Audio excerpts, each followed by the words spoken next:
Hello.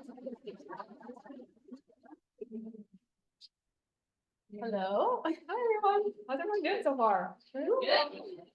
Awesome. And welcome and good evening. Thank you so much for joining us. We're the Buzze project team, and we would love to introduce ourselves.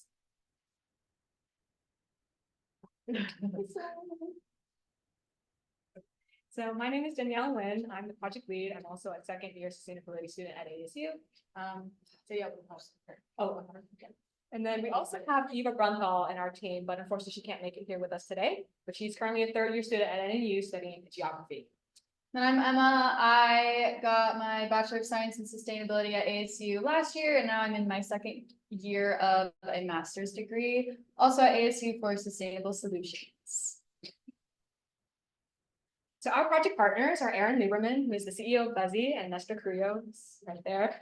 He's the head of growth at Buzze. So Buzze is a new tech startup aiming to get 1 million EVs on the road by making EV charging more accessible. Very quickly, show of hands. Is there anyone here who owns an EV? Oh, okay, that's awesome. Keep your hands raised if you also have an EV charger. Amazing. Okay. And then is there anyone here who doesn't own an EV but may want to get one in the future, possibly? Awesome. Yeah. I kind of categorize that category as well. But no matter what category you fall into, there's many different ways to engage with Buzze.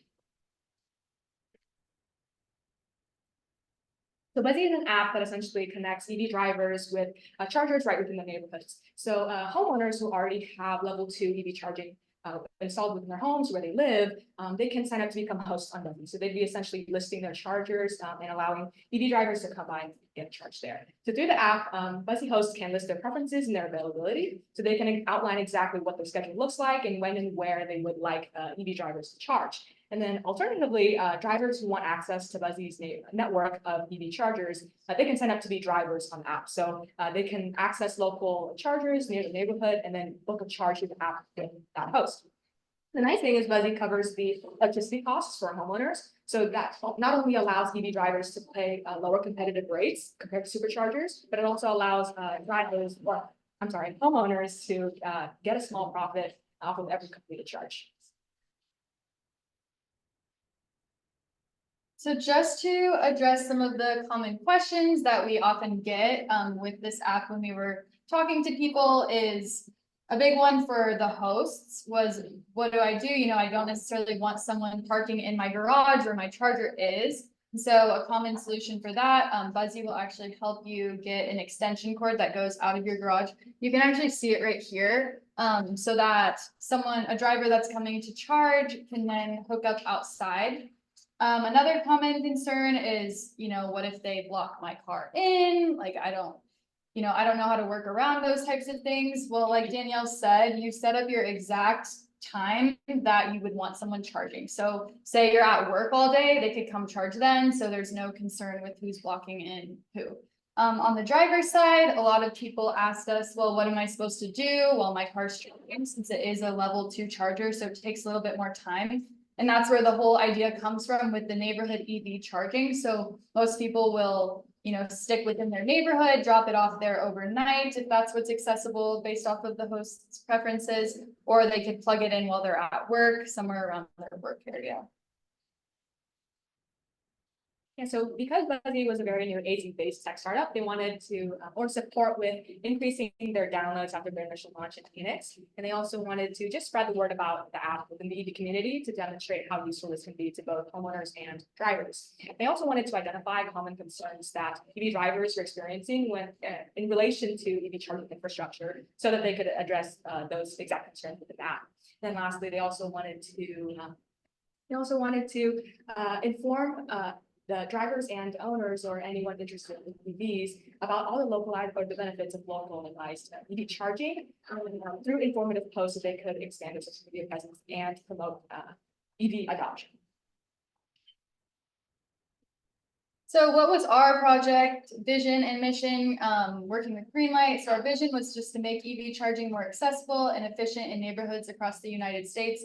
We really wanted to bridge that gap. Well, I mean, Buzze's mission as well is to bridge that gap, but you know, there's people that have these EVs and they don't have the access to the chargers. And then there's the people with the chargers who aren't using their chargers all the time. So that was really where our vision came in, to make it more accessible. And then our mission was just to increase Buzze app users through outreach events, social media, and blog publications. So these are our deliverables.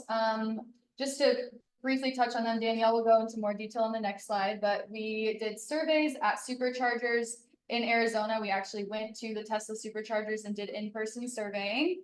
We did social media posts, blog posts, and then online messaging through Facebook.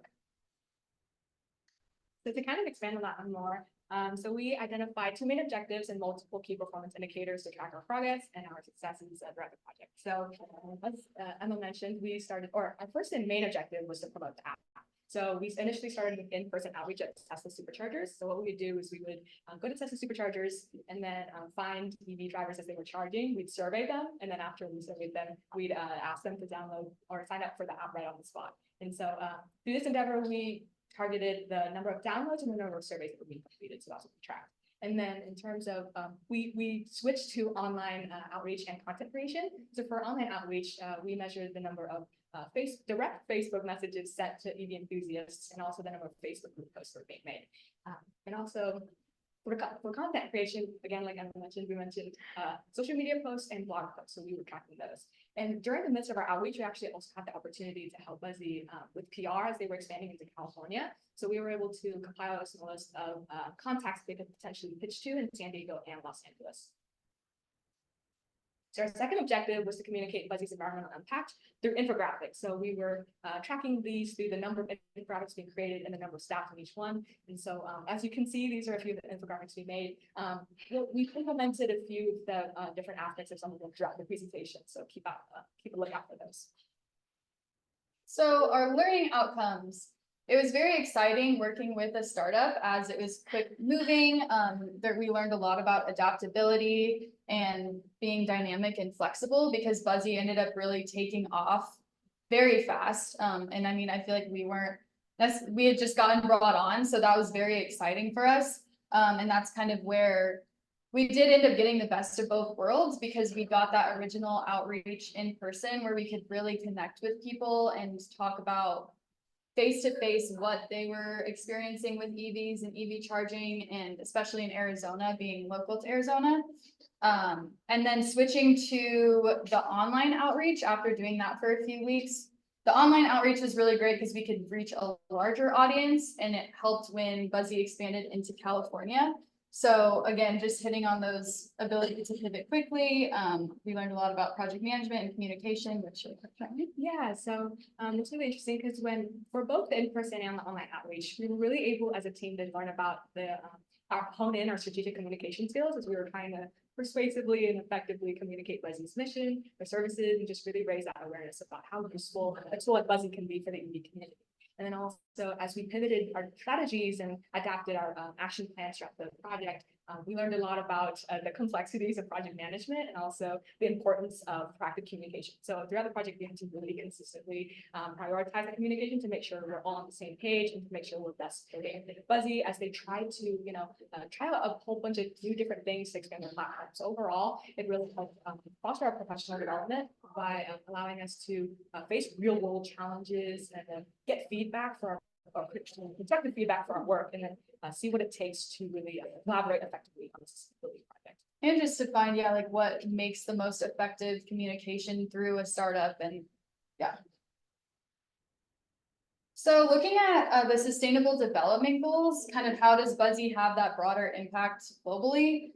So our primary target was SDG 11, which is sustainable cities and communities, and then specifically SDG 11.2, which is providing access to safe, affordable, accessible, sustainable transportation systems for all by 2030. So we felt like Buzze really went into that category along with SDG 7. They're kind of cut off, but affordable clean energy, industry innovation, and infrastructure, reduce inequalities, and then climate action.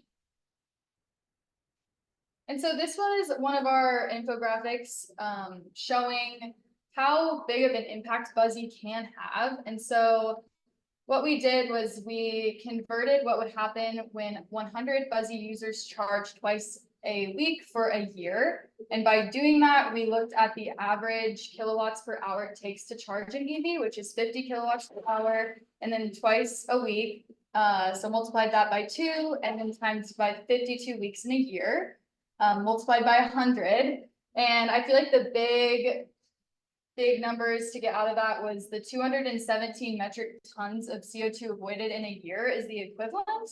And then these are also other environmental equivalent impacts. So you can see just with 100 Buzze users, it has a really big impact on the environment.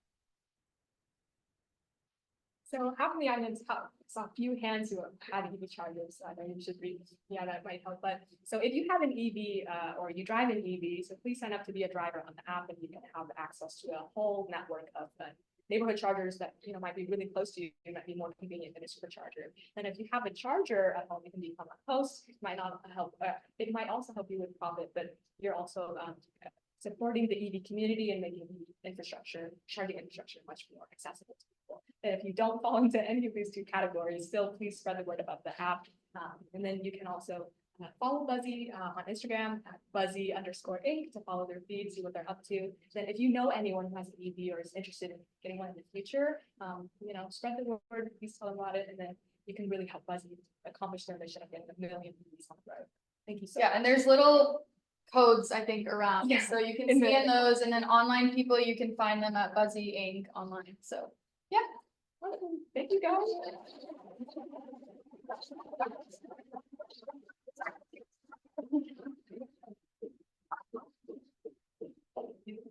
Okay, guys.